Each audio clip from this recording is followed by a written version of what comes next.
In today's video, you'll learn how Uber background checks work for applicants and what passengers should do to stay safe. For applicants, the process starts when Uber prompts you during sign-up. Enter your legal name, birth date, and address history exactly as shown on your ID. Review all details before submitting, since errors can delay screening. You must consent to the check, and a fee may apply depending on region.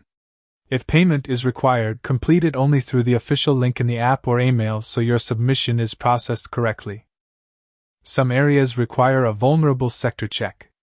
If requested, follow the instructions from Uber or your local authority, complete the forms, and wait for the results.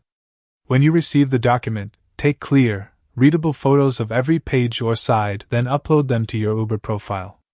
Ensure the images are well lit and that the upload is saved. Processing times differ by region, so monitor your app and email for updates.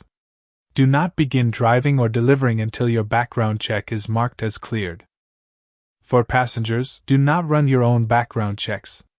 Uber handles screenings to help ensure rider safety. Instead, rely on the in-app safety tools.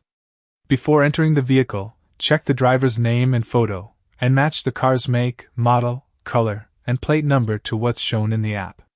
Use features like PIN verification when available, share your trip with a trusted contact, and know where to access emergency options within the app. Consistently checking these details helps you ride with confidence. That's all. Follow the prompts, upload required documents properly, and trust the built-in safety tools to guide you through the process.